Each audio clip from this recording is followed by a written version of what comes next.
नमस्कार, मी निशांत. आपण पाहत आहात यूसीएन न्यूज. 2020 या वर्षाची सुरुवात कोविड प्रादुर्भावानं झाली. कोरोनाच्या संसर्गानं हळूहळू संपूर्ण जग व्यापलं. या विषाणूच्या प्रसाराला त्यावेळी भारतातही नुकतीच सुरुवात झाली होती. मात्र हा प्रसार थांबावा यासाठी लवकरच देशभरात टाळेबंदी लागू करावी लागली. कोरोनामुळे उद्भवलेल्या गंभीर परिस्थितीचा त्यानंतर आपण वर्षभर अनुभव घेतला आणि आताही घेतच आहोत. आजही त्या कोविड महामारीशी आपण सर्वजण लढत आहोत. या कठीण काळात आपण अनेक स्थित्यंतरे अनुभवली, अनेक समस्या आपल्याला भेडसावल्या. त्या समस्यांचा सामना करत आपण ही महामारी केव्हा संपुष्टात येईल याचीच वाट पाहतोय. कारण या महामारीनं सर्वांच्या एकूणच जीवनमानावर प्रभाव पाडलाय. कोरोना महामारीच्या काळात सर्वच क्षेत्रात सुधारणा करण्याची आवश्यकता अधोरेखित झाली. मग त्या आरोग्य सेवा असोत, पायाभूत सुविधा असोत वा मनुष्यबळ विकास, या सुधारणा करत शासन स्तरावर सर्वतोपरी प्रयत्न केले जात आहेत. मात्र या लढ्यात प्रत्येकाचं योगदान देखील गरजेचं आहे. हा लढा लढताना या रोगाबाबत जनमानसात अनेक गैरसमजुती, अपप्रचार आणि शंका आहेत. या दूर होणं देखील गरजेचं आहे. तरच कोविड मुक्तीच्या दिशेनं सुरू असलेल्या या खडतर प्रवासाला गती मिळेल. हीच गती मिळावी या सदउद्देशातून माजी सनदी अधिकारी आणि महाराष्ट्राचे मुख्यमंत्री उद्धव ठाकरे यांचे कोविड विषयक सल्लागार डॉक्टर दीपक म्हैसेकर यांनी आपली प्रदीर्घ प्रशासकीय कारकीर्द तसंच कोविड काळात काम करताना आलेल्या अनुभवातून कोविड मुक्तीचा मार्ग हे पुस्तक लिहिलंय. याच पुस्तकाविषयी माहिती देण्यासाठी तसंच कोविड-19 म्हणजे काय याबाबतच्या गैरसमजुती तसंच कोविडपासून मुक्तीचे मार्ग कोणते याविषयी माहिती देण्यासाठी खुद्द डॉक्टर दीपक म्हैसेकर आज आभासी पद्धतीनं यूसीएन न्यूजसोबत जुळलेले आहेत. सर, यूसीएन न्यूजच्या या विशेष कार्यक्रमात आपलं मनापासून स्वागत आणि या पुस्तकाच्या आगामी प्रकाशनासाठी आपल्याला खूप खूप शुभेच्छा. नमस्कार, मी डॉक्टर दीपक म्हैसेकर. सर, खरंच आज जगाला कोविड मुक्तीचाच मार्ग हवा आहे आणि यासाठीचे कुठले मार्ग असू शकतात वा आहेत हे आपण या पुस्तकातून सांगण्याचा प्रयत्न केला आहे. खरं तर जगाला कोविड मुक्तीचा मार्ग दाखवण्यासाठी म्हणजेच हे पुस्तक लिहिण्याची प्रेरणा आपल्याला कुठून मिळाली? आपल्याला सर्वांना कल्पना आहे की गेली आपण जवळजवळ 1.5 वर्ष आज आपण या कोविडशी संघर्ष करतो आहोत. जानेवारीमध्ये भारतात पहिला रोगी आल्यानंतर 30 जानेवारीला टू बी मोर प्रिसाइज, तेव्हापासून हा संघर्ष सुरू झाला. मार्चमध्ये पहिला रोगी पुण्यामध्ये आल्यानंतर महाराष्ट्रात हा संघर्ष सुरू झाला. या संघर्षाचं नेतृत्व महाराष्ट्र स्तरावर महाराष्ट्राचे सन्माननीय मुख्यमंत्री उद्धवजी ठाकरे करत आहेत. आणि त्या ज्या पद्धतीने ही कोविडची परिस्थिती हाताळत आहे ते पाहून मला स्वतःला असं वाटलं की याच्यामध्ये आपण आपलं काही योगदान दिलं पाहिजे. किंबहुना त्यांच्यापासून प्रेरणा घेऊनच सामान्य माणसापर्यंत पोहोचायचा त्यांचा जो प्रयत्न आहे त्याच प्रयत्नाला भर द्यावी म्हणून किंवा त्या प्रयत्नामध्ये थोडी मदत करावी या उद्देशाने हे पुस्तक शास्त्रीय माहिती देणारं, सामान्य माणसाला उपयुक्त ठरणारं असं हे पुस्तक लिहिण्याचं मी मनावर घेतलं आणि त्या पद्धतीने हे पुस्तक लिहिलेलं आहे. नक्कीच ज्या उद्देशातून हे पुस्तक आज आपण लिहिलेलं आहे त्या पुस्तकाचा या सर्व राज्यातील किंवा देशातील जनतेला नक्कीच फायदा होईल. सर, राज्याचे मुख्यमंत्री माननीय उद्धवजी ठाकरे यांचे कोविड विषयक सल्लागार आहात आणि या पुस्तकाला माननीय मुख्यमंत्र्यांची प्रस्तावना देखील लाभली आहे. आपण ज्यावेळी हे पुस्तक त्यांना दाखवलं तेव्हा माननीय मुख्यमंत्र्यांची काय प्रतिक्रिया होती? त्यांना एकंदर ही पुस्तकाची कल्पना अत्यंत आवडली. कारण व्हॉट्सअप असो किंवा इतर सामाजिक माध्यम असो या माध्यमातून वेगवेगळे गैरसमजुती किंवा अपप्रचार या रोगाबाबतीत होत आहेत. शास्त्रशुद्ध माहिती, शास्त्रशुद्ध उपचार किंवा याची शास्त्रशुद्ध निदान कशा पद्धतीने केलं जातं या बाबतीतली एकत्रित माहिती एखाद्या पुस्तकातून उपलब्ध व्हावी आणि त्यातल्या त्यात ही स्थानिक भाषेतून म्हणजे मराठी भाषेतून उपलब्ध करून देण्याचा आपण जो निर्णय घेतलाय, त्यामुळे त्यांना या पुस्तकाबद्दल खूप त्यांचे चांगले अभिप्राय होते आणि किंबहुना त्यांनीच त्यांच्या प्रस्तावनेमध्ये ही अपेक्षा व्यक्त केली आहे की हे पुस्तक इतर भाषांमध्ये सुद्धा भाषांतरित होऊन त्या त्या राज्यातल्या जनतेला त्याचा फायदा व्हावा. सर, मुख्यमंत्र्यांप्रमाणेच राज्याचे आरोग्यमंत्री माननीय राजेशजी टोपे, तसंच कोविड राज्य कृती गटाचे अध्यक्ष डॉक्टर संजय ओक आणि इतर सदस्यांनी देखील यावर आपल्या प्रतिक्रिया दिल्या आहेत आणि आपले अभिप्राय नोंदवले आहेत. तर त्याबद्दल काय सांगाल आपण? जसं आपल्याला कल्पना आहे, राज्याचे सन्माननीय मुख्यमंत्री या लढ्यामध्ये अग्रेसर आहेत. त्यांच्याच खांद्याला खांदा देऊन राज्याचे आरोग्यमंत्री राजेशजी टोपे हे अगदी पहिल्या दिवसापासून या लढ्यामध्ये ते अग्रेसर राहिलेले आहे. किंबहुना राज्यातल्या वेगवेगळ्या जिल्ह्यांना भेटी देऊन कोविडची परिस्थिती समजावून घेऊन त्याच्यावरनं काय मार्ग काढता येईल या लढाईमध्ये त्यांनी एक महत्वाची भूमिका बजावली, किंबहुना सेनापतीची भूमिका बजावली असं म्हणलं तर चूक ठरणार नाही. नक्कीच. त्याचबरोबर त्यांना तांत्रिक सल्ला देणं, आपल्या सर्वांना माहिती आहे कोविडचं गेल्या 1.5 वर्षामधलं जे काही स्वरूप आपण पाहतोय, आजपर्यंत त्याच्यावर कोणताही रामबाण असं औषध नाही. आणि असं असताना जे काही अनुभवातनं सर्व तज्ञ मंडळी शिकत आहे त्याचं एकत्रीकरण करून पूर्ण राज्याला मार्गदर्शन करण्यासाठी डॉक्टर ओक यांच्या अध्यक्षतेखाली टास्क फोर्स, राज्यस्तरीय टास्क फोर्स तयार करण्यात आलाय. आणि कोविडमध्ये त्यांची भूमिका, त्यांच्याबरोबर डॉक्टर शशांक जोशी आहे, डॉक्टर राहुल पंडित आहे आणि इतर मंडळी टास्क फोर्सची, या सगळ्यांनी अत्यंत महत्वाची भूमिका बजावली आहे. आणि म्हणून जेव्हा हे पुस्तक लिहायचा विचार मनात आला तेव्हा मला निश्चित असं वाटलं की त्यांचेही या बाबतीतले, या पुस्तकाच्या बाबतीतले अभिप्राय त्यांच्याकडनं घेतले पाहिजेत. राजेशजी टोपे असो किंवा टास्क फोर्सचे अध्यक्ष डॉक्टर ओक असो किंवा डॉक्टर शशांक जोशी आणि राहुल पंडितजी असो, यांचे सर्वांचे अभिप्राय मी यावर घेतले. तसंच पुण्याचे डॉक्टर दिलीप कदम यांनी सुद्धा या पुस्तकाच्या जडणघडणामध्ये अत्यंत महत्वाची भूमिका बजावली.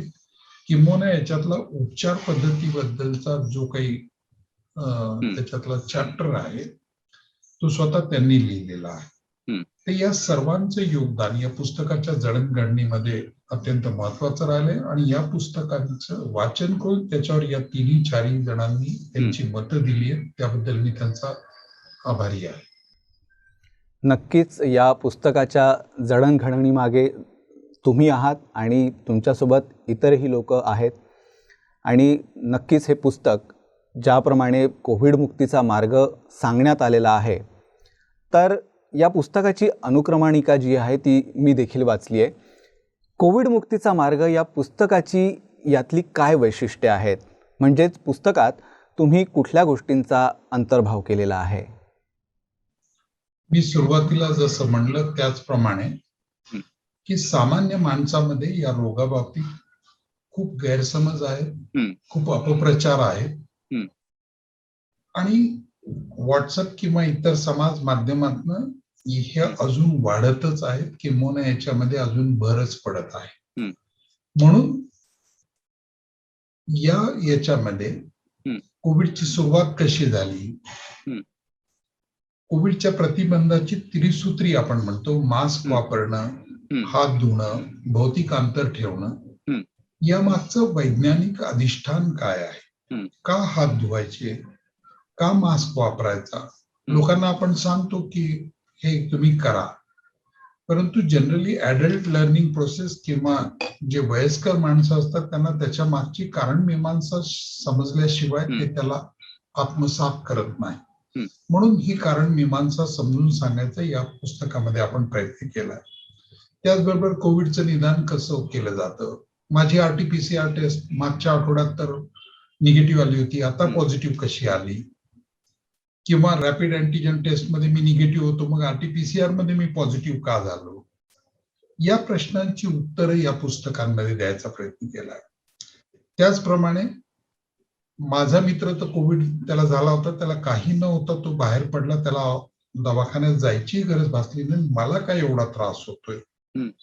कोविड रुग्णांचे प्रकार, त्याची गांभीर्य पातळी, मग याच्यावर उपचार काय, उपचार कसा केला जातो, अलगीकरण आणि विलगीकरण म्हणजे काय, आयसोलेशन किंवा क्वारंटाईन मधला टेक्निकल फरक काय, या दोन्हीमध्ये फरक काय, गृह विलगीकरण म्हणजे काय.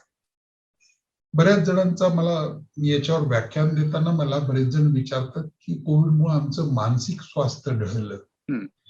तर हे मानसिक स्वास्थ्य न ढळू देण्यासाठी आपण काय केलं पाहिजे, कशा पद्धतीने रोग्याला सुद्धा आपण त्याला बळ दिलं पाहिजे किंवा त्याला जास्त त्याच्या सायकोलॉजिकल तो डिप्रेशन मध्ये जाणार नाही या दृष्टीने त्याला आपण काय करायचं.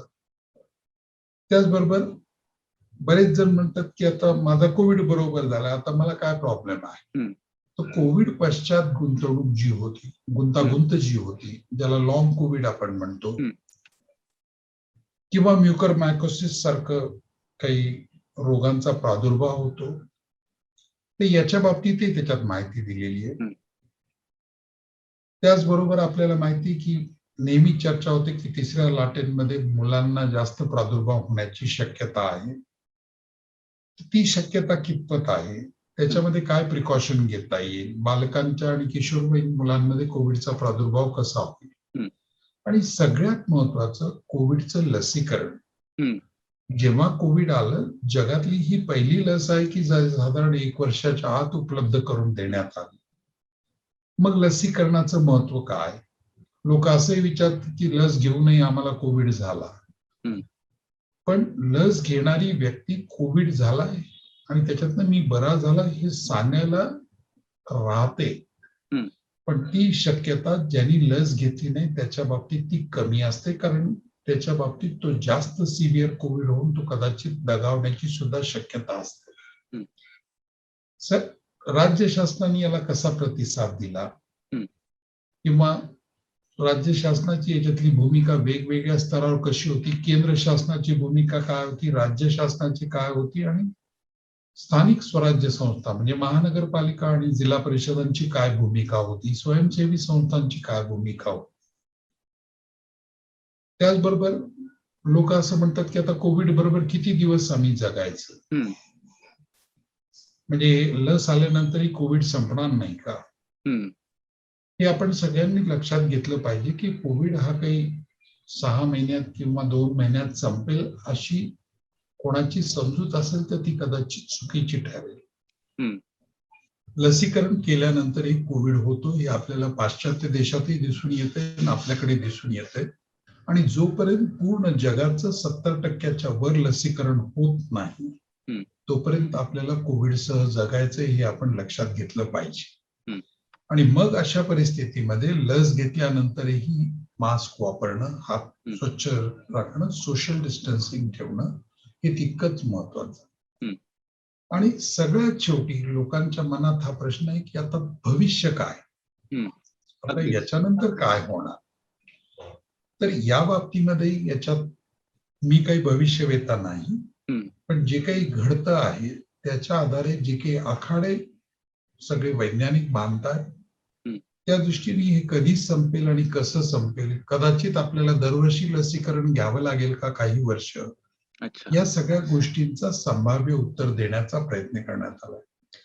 आणि सगळ्यात शेवटचा चॅप्टर घ्यायचा जो सामान्य माणसाच्या दृष्टीने अत्यंत महत्वाचा आहे. त्याला प्रश्न उद्भवतात, त्याला वेगवेगळे प्रश्न सतावतात किंवा मी वाफ घ्यावी का, मला एकदा कोविड होऊन गेला, मी पहिले लस घेतल्यानंतर कोविड झाला, मग मी दुसरी लस कधी घ्यावी, किंवा लस घेताना मी कोणची घ्यावी, या सर्वांची उत्तर देण्याचा प्रयत्न करण्यात आलाय. मिथ्य आणि तथ्य आणि कोविड लसीकरणाबाबतीतली उत्तर. अशा पद्धतीने जेवढी जेवढी सामान्य माणसाला कोविडची माहितीची आवश्यकता आहे त्या सर्व प्रश्नांची उत्तरं या पुस्तकातून देण्याचा प्रयत्न करण्यात आला. परंतु त्याचबरोबर आपल्याला एक लक्षात घेतलं पाहिजे की कोविडच्या बाबतीमध्ये इतका बदल दिवसेंदिवस होत आहे हम्म. ही सगळी कालसापेक्ष आहे. हम्म. ही आपल्याला मूलभूत कल्पना या रोगाच्या बाबतीतली देईल, उपचार पद्धती बाबतीत देईल. हम्म. पण जसजसं याच्यात प्रगती होत जाईल ते अपडेट करत राहणं हे महत्वाचं आहे. म्हणूनच या पुस्तकामध्ये मी 2 पानं मुद्दामून कोरी ठेवली आहेत टिप्पणी घेण्यासाठी. अच्छा. जर का कोणाला वाटलं की आता लेटेस्ट याच्यामध्ये हे घडतंय तर ते त्याच्यामध्ये त्याची नोंद घेऊ शकतात. जसं सर आपण पुस्तकाबद्दल आणि त्यातल्या ठळक वैशिष्ट्यांबद्दल सांगितलं की त्यात कुठल्या कुठल्या गोष्टींचा आपण अंतर्भाव केलेला आहे. यावरूनच मला एक असा प्रश्न विचारायचा आहे की जसं उपचार पद्धती या संसर्गाबाबत किंवा आजाराबाबत अजूनही समोर आलेली नाही आहे आणि आपण कोविडमुक्तीसाठी या कोविडचा नायनाट करण्याचा प्रयत्न करत आहोत. तर तुम्हाला असं वाटतं का की जगाकडे या आजारापासून मनुष्याला मुक्त करण्यासाठी एखादी ठोस योजना आहे? आज मिळतेच तरी आपल्या समोर ठोस योजना म्हणजे लसीकरण करून घेणे हे आहे. अच्छा. मग ते कोविशिल्डचं असो, कोवॅक्सिन असो किंवा स्पुटनिक असो किंवा पाश्चात्य देशामध्ये दिलं जाणारं मॉडर्ना किंवा फायझर सारखी लस असो, ही लस घेणं हा आपल्या या रोगाच्या बाबतीमध्ये जसं इंग्लिशमध्ये म्हण आहे की prevention is better than cure. म्हणजे रोग होण्यापेक्षा अगोदरच आपण काळजी घ्या. तर त्या दृष्टीने ही लस घेतली तर आपण बऱ्यापैकी म्हणजे असं आढळून येतंय की फक्त 0.04% पर्यंत लोकांना हा रोग होतोय लस घेतल्यानंतर आणि गंभीर रोग होण्याची शक्यता जवळपास नष्ट होत चालली. आणि त्यामुळे लस घेणं आणि जोपर्यंत एखादं रामबाण औषध याच्यावर निघत नाही तोपर्यंत आपल्याला लस घेऊन ही त्रिसूत्री पाळणं हाच एकमेव उपाय आपल्या समोर आहे. नक्कीच जसं आपण सांगितलं की लसीकरण आणि नियमांचं पालन करणं आणि स्वतःची काळजी घेणं, कुटुंबाची काळजी घेणं याच गोष्टी आपल्याला सध्या समोर दिसत आहेत. जसं लसीकरणाबाबत आपण बोललो किंवा त्याआधी राज्य सरकारने जे निर्बंध लावलेत किंवा अलगीकरण, गृहविलगीकरण याबाबत जे नियम लावून देण्यात आले, तर या गोष्टींचं निराकरण करण्याची प्रक्रिया आणि शासन स्तरावर झालेले प्रयत्न आपण देखील या संपूर्ण काळात पाहिलेले आहेत. त्यावेळी आपण विभागीय आयुक्तसुद्धा होते पुण्याचे, त्यानंतर आपण मुख्यमंत्र्यांचे कोविड विषयक सल्लागार देखील झाले. तर शासन स्तरावरून पाहिलं तर कोविड मुक्तीचा मार्ग कसा शक्य राहू शकतो? कारण सध्या जे लसीकरण होत आहे ते शासनातर्फे केल्या जात आहे. तर शासनाचे काय प्रयत्न आहेत आणि त्यातर्फे कसं शक्य राहणार आहे? एक आहे की शासनाकडनं याच्या बाबतीमध्ये ज्यावेळेस ह्या रोगाची सुरुवात झाली, जसं आपण बोललात 9 मार्चला पुण्यामध्ये पहिला रोगी निघाला. बरोबर. त्यावेळेस मी विभागीय आयुक्त असताना अत्यंत सुरुवातीचा कालावधी होता. रोग काय आहे, कशा प्रकारे रोग्याला त्याचे परिणाम भोगावे लागतात या बाबतीतली स्पष्टता नव्हती. तरी जे काही प्रतिबंध करण्याच्या दृष्टीने प्रयत्न करायचे, कंटेनमेंट झोन लागू करणं, लोकांना एक सोशल डिस्टन्सिंग ठेवायला लावणं किंवा भौतिक अंतर्भान ठेवायला लावणं, वेळोवेळी हात धुवायला लावणं आणि मास्क वापरणं अशी बाब आपण करतो आहोत. शासन स्तरावरनं आरोग्याच्या साठी ज्या ज्या सुविधा उपलब्ध करायची गरज आहे, मग ते कोविड केअर सेंटर असो, कोविड हॉस्पिटल्स असो किंवा डेडिकेटेड कोविड हेल्थ सेंटर असो, या तिन्ही प्रकारच्या संस्थांमधनं त्यांच्यावर उपचार करण्याचा प्रयत्न केला जात आहे. पण जसं मी सुरुवातीला सांगितलं की हा रोग होण्यापेक्षा त्याचा प्रतिबंध महत्वाचा आहे आणि त्यामुळे शासनाची इच्छा नसूनही शासनाला लॉकडाऊन सारखे पर्याय घ्यावे लागतात. कारण तो प्रतिबंध किंवा गर्दी केली तर आपण पुढच्या लाटेला आमंत्रण देतो आणि हे टाळलं पाहिजे. जोपर्यंत 70% पुढे लसीकरण होत नाही तोपर्यंत आपल्याला ही काही स्वतःवर बंधनं घालून घ्यावी लागतील आणि राज्य शासन आणि केंद्र शासन जे काही प्रयत्न करतंय त्याला आपल्या सर्वांना साथ द्यावी लागेल. हं. मी नेहमी म्हणत असतो की कोविड हा एक असा रोग आहे की ज्याच्या बाबतीत किंवा ज्याच्या विरुद्धची लढाई ही आपण हॉस्पिटलमध्ये कधीच जिंकणार नाही. ही आपल्याला समाजामध्येच लढावी लागेल, तुम्हा आम्हाला लढावी लागेल आणि ती आपण जेवढी योग्य पद्धतीने लढू, जेवढे योग्य आपण स्वतःवर आपण बंधनं घालून घेऊ, तेवढं लवकर आपण आपलं आयुष्य नॉर्मल्सीकडे किंवा सर्वसामान्यपणे किंवा साधारणपणे आयुष्य जगण्यासाठी लवकर आपण तो कालावधी आपण लवकर आणू शकू. सर, जसं आपण आता सांगितलं की शासन स्तरावर जे प्रयत्न करण्यात येत आहेत आणि काही गोष्टी शासनाला या म्हणजे कराव्या लागत आहेत जेणेकरून जनतेला सुरक्षित ठेवता येईल. पण कोरोना आणि त्यानंतर लागलेल्या लॉकडाऊनमुळं किंवा निर्बंधांमुळं अनेक नागरिकांचं, लोकांचं शारीरिक नुकसान झालेलं आहे, आर्थिक नुकसान देखील झालेलं आहे. तर सामाजिक दृष्टिकोनातून जर बघायला गेलं तर यातून कसं शक्य आहे बाहेर येणं? म्हणजे समाजाला जर बाहेर यायचं असेल तर कसं बाहेर येता येईल? मी सुरुवातीला म्हणल्याप्रमाणे आपण किंवा शासन, केंद्र किंवा राज्य शासन ही बंधनं किंवा हे लॉकडाऊन लावण्यामध्ये मुळीच दोघांचाही याच्यामध्ये इंटरेस्ट नाही किंवा त्याच्यामध्ये त्यांना स्वारस्य नाही. बरोबर. केवळ एका बाजूला लाईव्ह किंवा लोकांचे आयुष्य आणि दुसऱ्या बाजूला लाईव्हलीहूड म्हणजे त्यांची जगण्याची, त्यांची व्यवसाय धंदे, या दोन्ही मध्ये समतोल साधायचा आहे. माणसांचे मृत्यू होऊ नये, त्याचबरोबर माणसांना जगण्या इतपत त्यांना त्यांची धंदे किंवा व्यवसाय करता यावे, या दोन्ही मधला समतोल साधणं हे शासनासमोरचं सगळ्यात मोठं चॅलेंज आहे.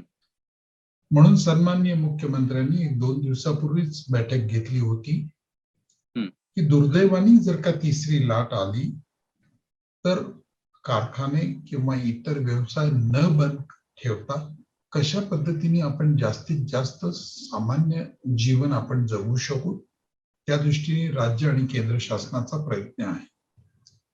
पण एक लक्षात घेतलं पाहिजे, ज्या क्षणी राज्य किंवा केंद्र शासनाला असं वाटतं की आता ही परिस्थिती हाताबाहेर जात आहे, तेव्हा नाईलाजाने, मी परत एकदा हा शब्द वापरतोय की केवळ नाईलाजाने हा लॉकडाऊन सारखा पर्याय निवडावा लागतो.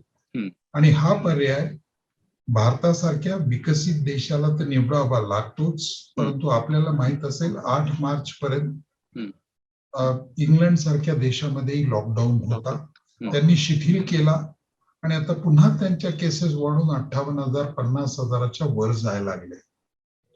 म्हणून हा समतोल साधणं हे एक सगळ्यात मोठं राज्य शासनासमोरचं आव्हान आहे आणि म्हणून ते आव्हान पेलत गरिबांना, सामान्य माणसांना ज्यांचं पोट हातावर आहे, त्यांच्या रोजीरोटीचा कोणताही त्यांच्यावर परिणाम न होता जेवढी बंधनं आणणं शक्य आहे आणि आवश्यक आहे तेवढीच बंधनं लावायचा राज्य शासनाचा आणि केंद्र शासनाचा नेहमीच मानस आहे. नक्कीच हे तर झालं शासना किंवा प्रशासनाच्या भूमिकेविषयी. पण जर नागरिकांना कोविड सोबतच जगायचं असेल तर आपण जसं सांगितलं की त्रिसूत्रींचं पालन करायचं आहे. याशिवाय काय कुठल्या गोष्टींची लोकांना काळजी घ्यावी लागणार आहे? त्रिसूत्री म्हणजे मास्क वापरणं, एकमेकांपासून भौतिक अंतर भान ठेवणं, वेळोवेळी हात धुणं. लोकांना असं वाटतं की हात धुण्याने काय होतं, एवढं काय महत्वाचं आहे. किंवा हिंदू संस्कृतीमध्ये किंवा भारतीय संस्कृतीमध्ये हात धुण्याचं महत्व आपल्याला माहिती आहे. हातावर आपण जेव्हा साबणाचा फेस करतो त्या फेसाने या विषाणूचं बाहेरचं आवरण जे चरबीचं बनलेलं असतं ते वितळून जातं किंवा विरघळून जातं आणि तो विषाणू मरतो. आणि म्हणून आपण जेव्हा बाहेर जातो, बाहेर आल्यानंतर, बाहेरून घरात आल्यानंतर पहिले आपण आपला हात प्रॉपरली म्हणजे किमान 30 ते 40 सेकंद साबणाने धुणं आवश्यक आहे. आणि त्याच्यामुळे आपल्याला तो विषाणू आपल्या जर हातावर जरी आला तरी तो आपल्या शरीरात जाण्याची शक्यता कमी त्यामुळे होते. ही त्रिसूत्री जशी महत्वाची आहे तशाच काही गोष्टींचा आपल्याला स्वतःवर बंधनं घालून घ्यावी लागतील. आता लवकरच सणासुदीचे दिवस येतात. नक्कीच. सणासुदीमध्ये एकतर आपल्या नातेवाईकांकडे जाणं, एक बायोबबलची संकल्पना आहे. बायोबबल म्हणजे मी, माझी आई, माझे वडील किंवा माझी मुलं माझ्याबरोबर राहतात. आम्ही 24 तास एकत्र राहतो. आमचा एक बायोबबल तयार होतो. आम्हाला आमच्याशी एकमेकांशी संपर्क करताना किंवा एकमेकांशी बोलताना आम्हाला मास्कची गरज नाही, कारण आम्ही 24 तास बरोबर आहोत. परंतु तोच एखादा माझा भाऊ जर का माझं घर सोडून दुसऱ्या घरात राहत असेल तर तो माझ्या बायोबबलचा भाग बनत नाही. आणि मग सणाच्या दिवशी त्याला सुद्धा बोलवणं हे घातक ठरू शकतं. जेवढा तुमचा जवळचा मित्र किंवा जेवढा एखादा अपरिचित किंवा तुमचा भाऊ जरी असला तरी तो तुमच्या बायोबबल मध्ये नसेल आणि त्याला जर का आपण जेवायला बोलवलं, खायला बोलवलं, ब्रेकफास्टला बोलवलं, चहाला बोलवलं, कारण हे अत्यंत बरोबर आहे. नाजूक क्षण असतात ज्यावेळेस सगळ्यांच्या तोंडावरचे मास्क खाली जातात आणि त्यावेळेस संक्रमण होण्याची शक्यता फार मोठी असते. आणि म्हणून ही बंधनं किंवा एखाद्या क्लोज खोलीमध्ये जवळ आता आपण सगळेजण आलोय, 8-10 जण गप्पा मारत बसलो, जवळचे मित्र आहोत. एखाद्या मित्राला त्याच्या नकळत, कारण याच्यात असिम्प्टोमॅटिक कोविड सुद्धा असतो जो कोणतीच लक्षणं दाखवत नाही पण तो प्रसार करत असतो. अशी एखादा आपला मित्र त्याच्यामध्ये असेल तर तो एक मित्र त्या 9 जणांना, बाकीच्यांना कोविड त्याला बाधा आणू शकतो. म्हणून अशा परिस्थितीमध्ये बंद खोलीत न बसणं, बंद खोलीमध्ये वायुविजन किंवा ज्या खोलीमध्ये बसतात तिथं वायुविजन एवढ्या प्रमाणात व्हायला पाहिजे की एका तासात खोलीतली हवा किमान 12 वेळेस बदलली गेली पाहिजे. या छोट्या छोट्या ज्या गोष्टी आहेत या सर्व या पुस्तकांमध्ये आपण सांगितल्या आहेत की ज्याची आपल्याला काळजी घ्यायची गरज आहे आणि जी काळजी घेतली आपण तर निश्चित आपल्याला कोविड होणार नाही. आणि दुर्दैवाने ज्याला झालेला आहे त्यांनी काय काळजी घ्यायची आहे त्याच्याही बाबतीत आपण याच्यामध्ये स्पष्टता केली आहे. कोविड झाल्यानंतर तो त्याच्यातनं जेव्हा रोगी बरा होतो त्याच्यानंतर जवळजवळ 3 महिन्याच्या कालावधीपर्यंत त्याला काही वेगवेगळी लक्षणं दिसत राहतात. मग ते अंगदुखी असो, खोकला असो किंवा इतर काही असो. दुर्दैवाने त्याला सिव्हिअर कोविड झाला असेल किंवा त्याला गंभीर कोविड झाला असेल तर त्या रोग्याला कदाचित फॉलोअप साठी डॉक्टरांकडे वेळोवेळी जाण्याची आवश्यकता आहे. तर या सगळ्या गोष्टींचं स्पष्टीकरण आपण या पुस्तकामध्ये देण्याचा प्रयत्न केला आहे आणि त्यालाच आपण कोविड सह जीवन असं आपण म्हणतो आहोत. कारण आपल्या घरातला कोणीतरी कोविड बाधित झालेला आहे. विशेषतः दुसऱ्या लाटेमध्ये अशी घरं अपवादाने राहिली आहेत की जिथं कोविडचा पेशंट आला नाही आणि त्याच्यामुळे कोणी ना कोणी आपण किंवा आपल्या नात्यातलं कोणीतरी बाधित झालेलं आहे. आणि म्हणून काय काळजी घ्यावी, मी एक साधं उदाहरण सांगतो. बऱ्याच लोकांना सवय असते की मास्क लावतात पण नाक उघडं ठेवतात, बरोबर, किंवा मास्क प्रॉपर लावतात पण बोलताना खाली काढतात. हे म्हणजे कसं आहे की आपल्या हातात शस्त्र घेऊन लढाईवर आपण निघालात आणि प्रत्यक्ष लढाईच्या वेळेस तुम्ही शस्त्र खाली जमिनीवर ठेवून तर अशा पद्धत करून चालणार नाही. ही छोटी छोटी बाब आहे आणि ज्या पद्धतीने विषाणूमध्ये उत्परिवर्तन किंवा म्युटेशन होत आहे तो जास्तीत जास्त इन्फेक्टिव्ह होतो आहे. त्याची इन्फेक्शन क्षमता वाढतीये. जसं आपल्याला माहिती, पूर्वी आपल्याकडे अल्फा होता, आता डेल्टा आलाय. डेल्टा जास्त आणि डेल्टा प्लस आता यायला. डेल्टा प्लस अजून तरी असं सिद्ध झालं नाही की तो जास्त इन्फेक्टिव्ह आहे, परंतु डेल्टा हा विषाणू जेव्हा जो 111 देशांमध्ये पसरला तर हा विषाणू जो आहे तो जास्त इन्फेक्शियस आहे. म्हणून त्याचं इन्फेक्शन न होण्यासाठी आपला एक धोक्याचा क्षण हा आपल्याला कोविडला आमंत्रण देण्यासाठी कारणीभूत ठरू शकतो. या सर्वांच्या बाबतीत स्पष्टता या पुस्तकाच्या माध्यमातून देण्याचा प्रयत्न करण्यात आलेला. नक्कीच सर, जे आपण ठळक वैशिष्ट्ये सांगितली आणि ज्या मुद्द्यांचा आपण या पुस्तकात अंतर्भाव केला आहे आणि बायोबबलबाबत जी माहिती आपण आता सविस्तरपणे दिली ती देखील अत्यंत महत्त्वाची आहे. आणि जी लोकं कोरोनानं ग्रासित झाली, जे बरे झालेले आहेत आणि ज्यांना कोरोनापासून स्वतःचा बचाव करायचा आहे, त्यांना आपलं पुस्तक नक्कीच फार मदत मिळवून देऊ शकतं. सर, मला एक आणखी असं तुम्हाला म्हणजे विचारायचं आहे की आपण फार अत्यंत आपली दिनचर्या अगदी व्यस्त राहिलेली आहे, आणि अशात हे पुस्तक लिहिण्यासाठी आपण वेळेचं व्यवस्थापन कसं केलं? हा कोविड रोग जेव्हा सुरू झाला हं. तेव्हा आपल्याकडे भारतामध्ये केसेस नव्हत्या. महाराष्ट्रात तर नव्हती. भारतामध्ये 3-4 राज्यात तुरळक केसेस होत्या. किंबहुना भारतामध्ये पहिला मृत्यू कोविडचा 12 मार्च रोजी झाला, जेव्हा की पुण्यामध्ये पहिला केस निघाली 9 मार्च. मग त्यावेळेस साधारणतः कशा पद्धतीने पुढे जायचं, आपण जसं म्हणलं त्यावेळेसही माझा वेळ नव्हता. दिवसभर मी वेगवेगळ्या मीटिंग घ्यायचो, डॉक्टरांच्या घ्यायचो, हॉस्पिटलच्या घ्यायचो, वेगवेगळ्या आमच्या अधिकाऱ्यांच्या घ्यायचो. सकाळी 5 वाजता उठून 5 ते 7 वाजेपर्यंत जगामध्ये काय घडतंय कोविडच्या बाबतीत त्याची माहिती घ्यायचा मी प्रयत्न करायचो इंटरनेटद्वारे. मग इटलीमध्ये काय चाललंय, चायनामध्ये काय चाललंय, कारण हे 2 देश सगळ्यात पहिल्यांदा हिट झाले. चायना नंतर मोठ्या प्रमाणात जिथे बाधा झाली इटली. आणि इटली हा जगामध्ये आरोग्याच्या दृष्टीने आरोग्य इन्फ्रास्ट्रक्चर 2 नंबरचं जगामध्ये ज्याच्याकडे असा हा देश आहे. त्या देशामध्ये ही व्यवस्था कोलॅप्स का व्हायला लागली, काय कुठं चुका झाल्या याचा माहिती घ्यायचा प्रयत्न केला. म्हणजे थोडक्यात माझी दिनचर्या सुरू होण्याच्या अगोदर म्हणजे 7च्या पूर्वी मी हा अभ्यास करायचो. आता फक्त कालावधी बदलला.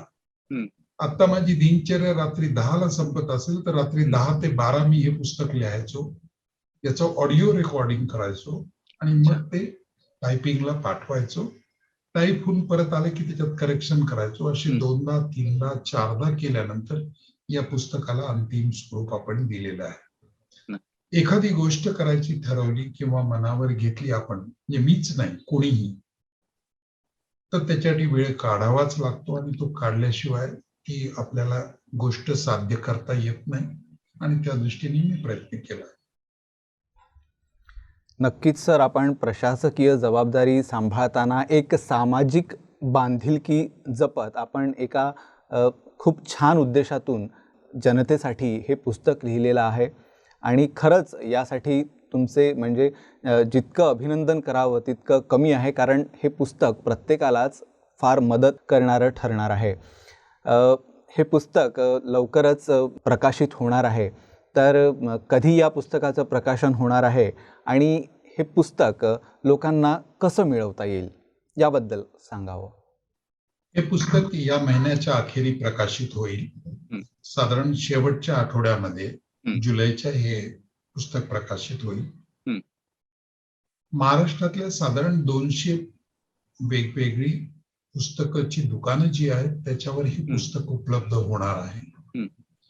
त्याचबरोबर Amazonवर आत्ताच हे पुस्तक उपलब्ध करतोय आपण प्रकाशन पूर्व सवलतीच्या किमतीमध्ये. साधारण 20% सवलत आपण देत आहोत. कोणाला बल्क क्वांटिटी म्हणजे पाहिजे, एखाद्या शिक्षण संस्थेला किंवा कोणाला मदत करायसाठी इतरांना वाटायची असतील तर 50 किंवा जास्त पुस्तकं पाहिजे असेल तर बल्क क्वांटिटीमध्ये आपण 40% पर्यंत त्याचं कन्सेशन देत आहोत प्रकाशन पूर्व सवलतीमध्ये. आणि एकदा हे प्रकाशित झाल्यानंतर सर्व बुक स्टॉल्सवर हे उपलब्ध राहील. त्याचबरोबर ऑगस्टमध्ये याची ई आवृत्ती आणायचा आपला प्रयत्न चाललेला आहे, ज्या योगे लोकांना हे नेटवर उपलब्ध होईल आणि नेटवर त्यांना हे वाचनासाठी उपलब्ध होईल. या दृष्टीने हे पुस्तक आज Amazonवर उपलब्ध आहे आणि नजीकच्या भविष्यात म्हणजे या महिन्याच्या शेवटपर्यंत हे पुस्तक भांडारांमधूनही पुस्तक उपलब्ध होईल. विश्वकर्मा पब्लिकेशन्स मार्फत हे पुस्तक काढण्यात येत आहे. विश्वकर्माच्या वेबसाईटवर जाऊन सुद्धा कोणी त्याला डायरेक्ट ऑर्डर करायची तिथे करू शकतो आणि त्याला पुस्तक प्राप्त करून घेऊ शकतो. Amazon किंवा विश्वकर्मा या दोघांच्या मार्फत हे पुस्तक आज उपलब्ध आहे. नक्कीच या पुस्तकाची साऱ्यांनाच प्रतीक्षा असेल आणि आगामी प्रकाशनासाठी तुम्हाला देखील पुन्हा खूप खूप शुभेच्छा. सर, आपल्याकडे वेळ कमी आहे. शेवटी जाता जाता आपण काय मार्गदर्शन कराल?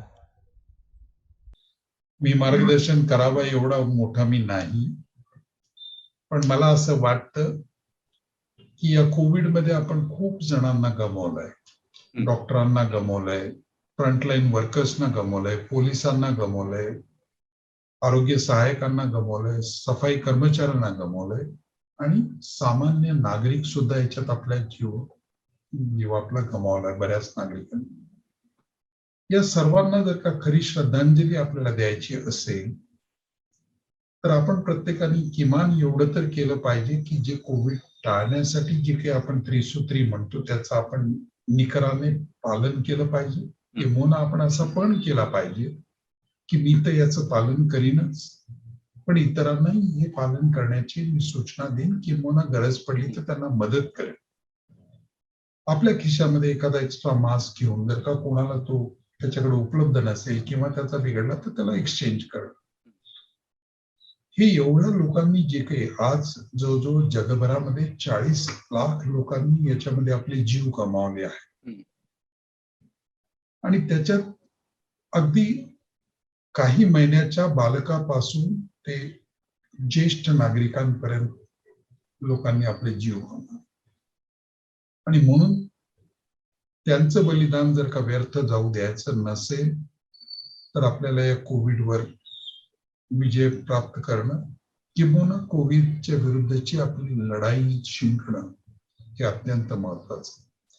पहिली लाट झाली, दुसरी लाट झाली, कदाचित अजून तिसरी लाट येईल. या छोट्या मोठ्या लढाया तर आपण जिंकत आलेलोच किंवा जिंकत आहोत. महत्वाचं आहे आता कोविडच्या विरुद्धचं जे युद्ध आहे अंतिम टप्प्यात यायला लागलंय. लसीकरणाच्या नंतर ते युद्ध जिंकणं आणि या कोविडचा कायम समाप्ती करणं या दृष्टीने आपण सगळेच जण कारणीभूत ठरणार आहोत. कारण आपल्यातला एक जण 2 जण जरी बाधित राहिले तर कोविड या जगात राहणार आहे. ज्या दिवशी आपण सर्व कोविड मुक्त होऊ त्या दिवशीच हे जग कोविड मुक्त होणार आहे. म्हणून त्याच्यात मी किंवा तुम्ही किंवा कोणीही अपवाद राहून चालणार नाही. सगळ्यांना याच्यामध्ये आपला खालीचा वाटा द्यावा लागणार आहे आणि तो द्यावा एवढीच मी अपेक्षा आणि प्रार्थना सगळ्यांना करतो. अपेक्षा व्यक्त करतो आणि प्रार्थना करतो. एवढीच माझी सगळ्यांकडनं अपेक्षा आहे आणि त्याच्या बाबतीत प्रार्थना आणि विनंती आहे. प्रेक्षकांनो, कोविड महामारीपासून मुक्तता मिळण्याची संपूर्ण जग आणि जगातला प्रत्येक व्यक्ती प्रतीक्षा करतोय आणि जसं डॉक्टर दीपक म्हैसेकर सर यांनी सांगितल्याप्रमाणे ही मुक्ती सर्वांच्या प्रयत्नांनीच मिळू शकते. फक्त आपली जबाबदारी प्रत्येकानं प्रामाणिकपणे वहन करण्याची गरज आहे. डॉक्टर दीपक म्हैसेकर यांनी त्यांच्या कोविड मुक्तीचा मार्ग या पुस्तकातून दिलेली अभ्यासपूर्ण विश्वासार्ह माहिती तुम्हाला नक्कीच कोविड मुक्तीचा मार्ग दाखवेल. सर, आपण आपल्या अत्यंत व्यस्त दिनचर्या आणि जबाबदारीतून वेळ काढून ही मुलाखत दिली यासाठी आपले मनापासून धन्यवाद. नमस्कार, धन्यवाद. प्रेक्षकांनो, हा कार्यक्रम तुम्हाला नक्कीच आवडला असेल अशी अपेक्षा आहे. आपल्या प्रतिक्रिया नक्की आम्हाला कळवा आणि कोविड मुक्तीचा मार्ग या पुस्तकाची प्रतीक्षा करा. लवकरच हे पुस्तक आपल्या भेटीला येईल. आपली आणि आपल्या कुटुंबियांची काळजी घ्या. नमस्कार.